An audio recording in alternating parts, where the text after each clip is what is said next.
High everyone, English ल्याङ्ग्वेजको अर्को एपिसोडमा तपाईँलाई स्वागत छ। आजको एपिसोडमा हामीसँग भएका वस्तुहरूलाई एक्सप्रेस गर्न सिक्नेछौँ। अर्थात् तपाईँसँग भएका table, book, laptop, mobile, radio अर्थात् जे पनि थिङ्स छ, जे पनि वस्तु छ, त्यो वस्तुलाई हामी इङ्ग्लिसमा अरूलाई बताउन, सेयर गर्न सिक्नेछौँ। त्यति मात्रै नभएर तपाईँसँग भएका सम्बन्धहरू जस्तो parents, aunty, uncle, father, mother जो हुनुहुन्छ आफूसँग भएका सम्बन्धहरूलाई पनि बताउन सिक्नेछौँ। So let's start. First of all यहाँ एउटा स्ट्रक्चर छ। यो स्ट्रक्चरलाई ध्यान दिएर बुझौँ।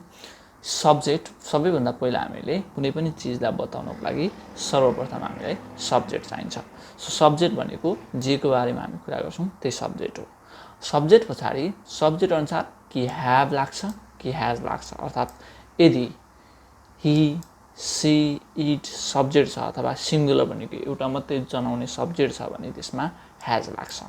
त्यसै गरी दे, यु, वी, दे भनेको तिनीहरू धेरैजना, यु भनेको तिमी अथवा तिमीहरू त्यो पनि प्लुरल, वी भनेको हामी दुई वा दुईजनाभन्दा बढी भएपछि वी हुन्छ, त्यो पनि प्लुरल। यदि प्लुरल सब्जेक्ट छ भने त्यसमा ह्याभ लाग्छ र आईमा भने चाहिँ ह्याभ लाग्छ। अब हेर्नुहोस्, मसँग कार छ भन्नु पर्यो भने सब्जेक्ट के भयो? हामी कसको बारेमा कुरा गर्दैछौँ? आईको बारेमा कुरा गर्दैछौँ। सो सब्जेक्ट के भयो? आई भयो। त्यसो भए आई सब्जेक्ट लेखिसकेपछि के लेख्नुपर्छ? ह्याभ र ह्याज मध्ये एउटा लाग्छ। त्यसो भए आईमा के लाग्छ? यहाँनिर ग्रामरको रुल्स हेर्नुहोस्। आईमा के लाग्छ? ह्याभ लाग्छ। सो आईमा के लागे? ह्याभ लाग्यो। त्यसपछि मसँग के छ भन्दा अब्जेक्ट कार छ। So I have car means मसँग कार छ। त्यसै गरी मैले भन्नु पर्यो उसँग उसको फ्यामिली छ, परिवार छ भन्नु पर्यो भने हामीले कसको बारेमा कुरा गरेको? उनीको बारेमा कुरा गरेको। सो सब्जेक्ट के भयो? सी भयो। All right. त्यस पछाडि सीमा ह्याभ र ह्याज मध्ये के लाउनुपर्छ? ह्याज लाउनुपर्छ। किन ह्याज लाउनुपर्छ? किन भन्दा सी के हो? सिङ्गुलर सब्जेक्ट अन्तर्गत पर्छ। सो के छ उनीसँग? Her family. That means she has her family means उनीसँग उनको परिवार छ। त्यसै गरी उनीहरूसँग अनुभव छ भनेर इङ्ग्लिसमा बताउनु पर्यो भने उनीहरू भनेको के हो? दे हो। सो सब्जेक्ट के भयो? दे भयो। All right. सो दे पछाडि के लाग्नु पर्छ? सब्जेक्ट पछाडि ह्याभ र ह्याज मध्ये एउटा लाउनु पर्यो। सो दे भनेको प्लुरल सब्जेक्टमा के लाग्छ? ह्याभ लाग्छ। सो मैले यहाँ के लाएँ? दे ह्याभ के छ अरे उनीसँग? New experience. So they have new experience भनेको उनीहरूसँग नयाँ अनुभव छ।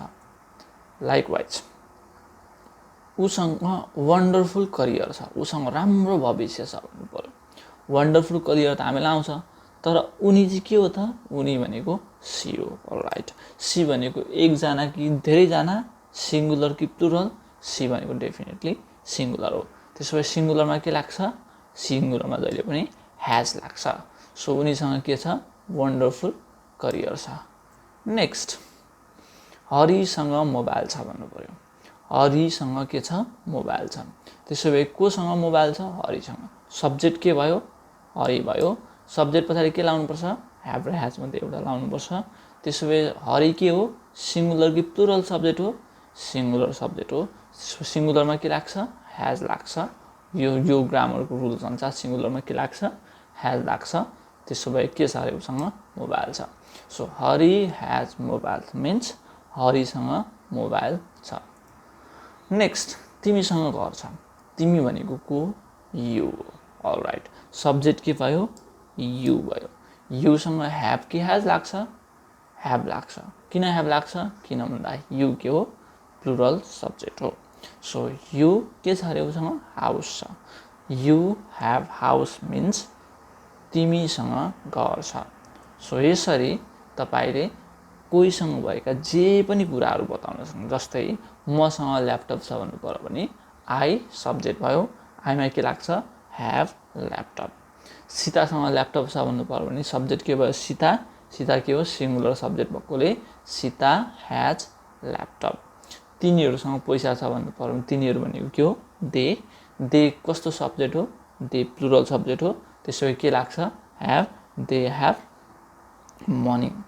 हामीसँग अवसर छ, हामी भनेको के हो, वी हो, सब्जेक्ट के भयो, वी भयो, त्यसो वी के हो, प्लुरल सब्जेक्ट भएकोले वीमा ह्याभ लाग्छ, के छ अरे अपर्च्युनिटी छ, वी ह्याभ अपर्च्युनिटी। सो यसरी तपाईँले यो स्ट्रक्चरलाई याद गर्नुभयो भने आफूसँग भएको, अरूसँग भएको, जोसँग भएको जस्तो कुरा पनि बताउन सक्नुहुन्छ। जस्तै मसँग गर्लफ्रेन्ड छ भन्नु पर्यो भने म भनेको के हो, आई हो, आईमा के लाग्छ, ह्याभ लाग्छ, ओके, आई ह्याभ के गर्लफ्रेन्ड, जे छ त्यही लेख्नु। सो सब्जेक्ट लगाउनुहोस्, सब्जेक्ट पछि ह्याभ ह्याज मध्ये एउटा छान्नुहोस् र बाँकी अब्जेक्ट भनेको जे छ उसँग त्यो लेखिदिनुहोस्। सो यसो गर्यो भने इङ्ग्लिसमा तपाईँले बताउन सक्नुहुन्छ आफूसँग भएको कुरा। त्यसै गरी अर्को एउटा स्ट्रक्चर इन्ट्रोड्युस गर्छु म, जससँग छ भन्ने अघि हामीले सिकेका थियौँ। अब सँग थियो पास्टमा, अहिले चाहिँ छैन तर हिजोका दिनमा थियो। जति बेलाको हामी कुरा गर्दैछौँ त्यति बेला चाहिँ त्यो चिज मसँग थियो भन्नु पर्यो भने सँग थियो भन्ने स्ट्रक्चर प्रयोग गरिन्छ। यसको स्ट्रक्चर सिम्पल, सब्जेक्ट लेखिदिनुहोस्, जे सब्जेक्ट भए पनि ह्याड लेखिदिनुहोस्, अनि बाँकी रहेको जे छ त्यो लेखिदिनुहोस्।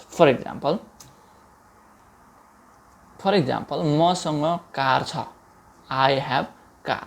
अब यो ह्याभलाई यदि मैले ह्याड बनाएँ भने के हुन्छ, यहाँनिर आई ह्याड कार, मसँग कार थियो हुन्छ।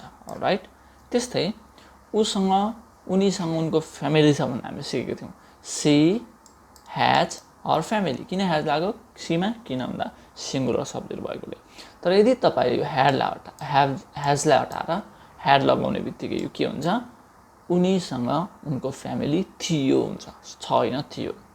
Likewise they have new experience भनेको छ, दे ह्याभ न्यू एक्सपिरियन्स भनेको देमा किन ह्याभ लाग्यो, दे प्लुरल सब्जेक्ट भएकोले ह्याभ लाग्यो। So they have new experience means तिनीहरूसँग नयाँ अनुभव छ हो। यदि यो ह्याभलाई तपाईँले के बनाइदिनुहोस्, ह्याड बनाइदिनुहोस्, यो के हुन्छ, तिनीहरूसँग नयाँ एक्सपिरियन्स थियो हुन्छ। त्यसै गरी सी हेज वन्डरफुल करियर, उनीसँग एकदम सुन्दर भविष्य छ। सीमा किन ह्याज लाग्यो, किन भन्दा सी सिङ्गुलर सब्जेक्ट भएकोले। अब यसलाई पास्ट बनाउनु पर्यो अथवा छलाई थियो बनाउनु पर्यो भने के गर्नु पर्यो, यो ह्याजलाई हटाइदिने र यहाँनिर ह्याड लेख्ने, C had wonderful career. Okay, त्यस्तै हरिसँग मोबाइल छ भन्दा हरि ह्याज मोबाइल हुन्छ। किन हरिमा ह्याज लाग्यो, किन भन्दा हरि सिङ्गुलर सब्जेक्ट भएकोले। यदि तपाईँले यो ह्याजलाई हटाएर ह्याड लेख्नुभयो, एचएडी ह्याड लेख्नुभयो भने के हुन्छ, हरिसँग मोबाइल थियो हुन्छ। आई ह्याभ हाउस, मसँग घर छ, सरी यु ह्याभ हाउस, तिम्रो घर छ। यसलाई के बनाइदिने, ह्याभलाई हटाएर यु ह्याड हाउस मिन्स तिमीसँग घर थियो हुन्छ।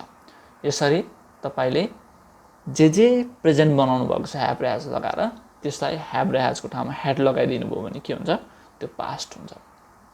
अब यहाँ मैले केही वर्डहरू दिएको छु तपाईँको एक्सर्साइजको लागि। ब्याग तपाईँलाई थाहा छ, एक्सपिरियन्स भनेको अनुभव, चेन भनेको सिक्री तपाईँलाई थाहा छ, ह्याङ्करसिप, रुमाल, अर्नामेन्ट गहना, सिल्भर चाँदी, बेस्ट फ्रेन्ड, इन्भाइरोमेन्ट वातावरण, बेङ्गल चुरा, प्रब्लम समस्या, क्लोथ्स कपडाहरू, ज्वेलरी गरगहना, पियल्स मोती, स्लिपर चप्पल, ड्रिम सपना, क्वालिफिकेसन अनुभव, बेडिङ रचना, अपर्च्युनिटी अवसर, कप्पर तामा, मेटल धातु, रवि मडी, गुड राम्रो फ्रेन्ड, डिजायर इच्छा, टेलिफोन नम्बर, बेडसिट तन्ना, चान्स अवसर, डायमन्ड हिरा, मिनरल खनिज, सु जुत्ता, फ्रेन्ड साथी। यसरी यी वर्डहरूलाई प्रयोग गरेर तपाईँले घरमा यो स्ट्रक्चरमा एक्सर्साइज गर्न सक्नुहुन्छ। So thank you for today, we will see you again with the new lesson. Thank you.